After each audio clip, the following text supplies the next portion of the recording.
दरम्यान आरोपांवरून संजय शिरसाट यांनी स्वकीयांवरच निशाणा साधलेला आहे। जाहीर बोलण्याचे साइड इफेक्ट्स भोगावे लागले। जाहीर बोलण्यामुळे मित्रपक्षांकडून सुद्धा त्रास होतो असं टू द पॉइंट या मुलाखतीमध्ये संजय शिरसाट यांनी म्हटलेलं आहे। आरोपांवरून संजय शिरसाट यांनी मित्रपक्षांना सुद्धा चिमटा काढलेला आहे। गेल्या काही दिवसांमध्ये झालेल्या आरोपांसंदर्भात सामाजिक न्याय मंत्री संजय शिरसाट यांनी महायुतीच्या मित्रपक्षांवरच निशाणा साधलाय। जाहीर बोलण्यामुळे मित्रपक्षांची नाराजी सहन करावी लागते असा आरोप सुद्धा त्यांनी केलाय। गेल्या काही दिवसांमध्ये झालेल्या आरोपांमागे मित्रपक्ष नाहीत ना असा संशय सुद्धा त्यांनी व्यक्त केलेला आहे।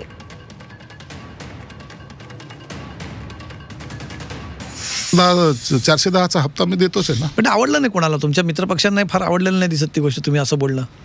नसेल आवडलं तर त्याला काय करू, माझा स्वभाव आहे, मी बोललो। त्याचाच कुठेतरी मग तुम्हाला नंतर काय म्हणजे विरोधातले ते होतेच, आता जवळचे मित्रही थोडेसे नाराज झाले। आता हे बोलण्यामुळे हा काही त्रास हा होणारच आहे आणि तुम्ही ते सहन केला पाहिजे। नसतं मग तुम्ही बोलू नका।